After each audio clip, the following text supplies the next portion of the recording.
Hello everyone, this is Dan here again. Now the past week and a bit, I've been working with LRHMC to get his giant iron farm done and get all the mistakes taken care of. So fortunately that's over with and the farm is now fully operational, which we were both very happy to find out about.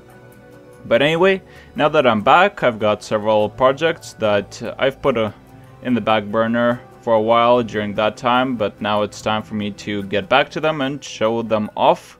Yeah, I've actually had a completely different map and completely different design that I want to share with you guys today, but it has a rather funny story behind it. I went off and I actually started recording and I had almost 10 minutes of video recorded for that design, and I got to the part where I was going to show exactly how it works and it failed on camera, whereas it never did before, and I was amazed, so I had to stop the video and try it out, and I found out that apparently 1.8 completely broke the design, which I was exceptionally annoyed about, so I just stopped for almost 30 minutes. Then I came back and decided, you know what, I put so much effort into making the design, I might as well just show it off and just explain how annoyed I am that it was broken before it was even, published, I guess. So yeah, I went ahead and I did all the recording. I got to the point where I was showing that the farm doesn't work, and what do you know, it works. Apparently, yeah. I was speechless, let's say. So yeah, I've got this design which apparently works, but some of the time and other times it doesn't, so out of complete cluelessness, after 30 minutes of trying to figure out why it was doing this, I put it on ZipCrowd, so hopefully someone from our community will find out what is going on there, and I'll be able to show the video. If not, I might just publish it online into a, general online space, and maybe someone out there will actually find out the reason.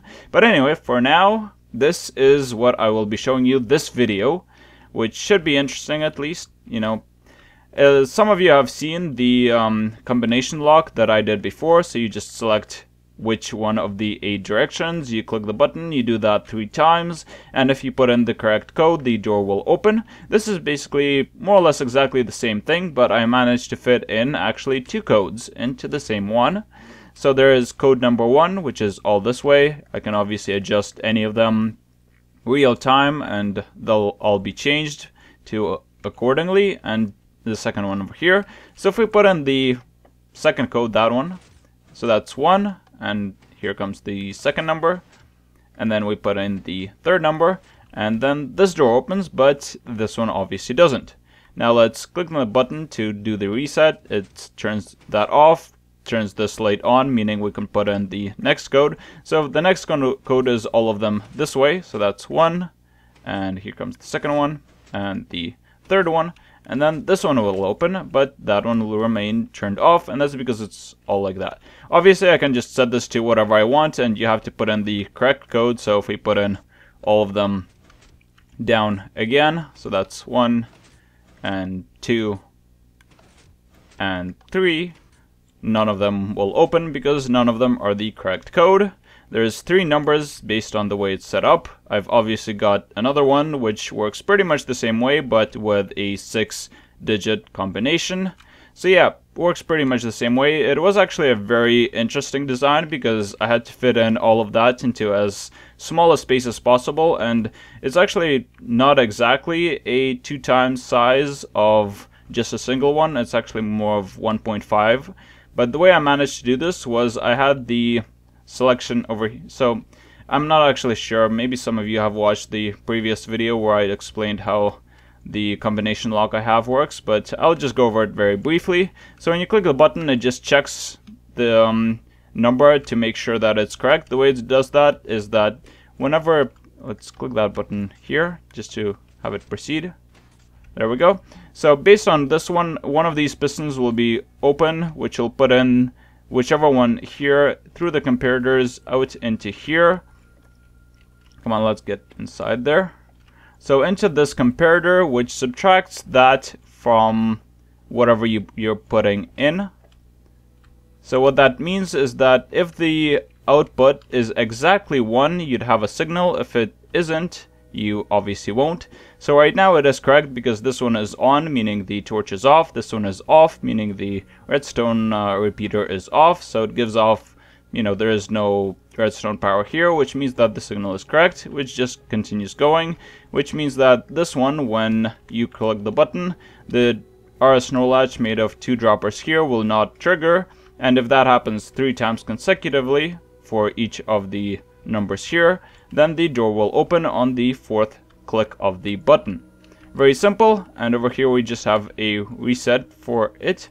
Well, actually not a reset, sorry. Basically when it gets to the 4th one, the cauldron will be pushed down, turning off the signal, which will turn on the redstone, and if the RS NOR latch hasn't been triggered, then this redstone will actually become in the off state, so it'll be, you know, the door will open. Pretty much mirror image on the opposite side. And in here it's pretty much the same, just another set of 3 numbers put inside that you can use. So yeah, very, well, okay, I won't say it's simple, but it is very structural. It's very, you know, placed together, and quite compact as well, so I'm actually rather proud of the way this turned out, and I will obviously have the world download for it, so you can build it from there. It isn't really that difficult. I mean, I can build one of these without actually glancing at the setup nowadays, because it's all, well, it actually makes sense to me at least. And hopefully it sort of makes sense to you after I explained it. If not, and you really want me to, I could actually put out a tutorial for this. It is sort of interesting. I mean, you could always have the correct number open up this giant gateway along the side, and the second number open up either the way into the you know, side room where you can change the numbers and, you know, play around with the redstone, so kind of a back door, or maybe a secret passageway or something, so, you know, everyone knows the correct password to enter the giant sealed room, but nobody knows there's actually a second password which can open down a secret passageway, or possibly another passageway inside the sealed room or something. You know, there's a lot of things you can do with a combination lock which has 2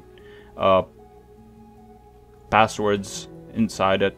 Yeah, so that's actually pretty much it. I'll stop here, and hopefully you enjoyed this video, and I'll be making others later, but yeah, that's enough for today. So hope you enjoyed it. So I'll be seeing you guys. If you like the video, then, you know, comment, like, subscribe, all that fun stuff, and have fun. See you guys.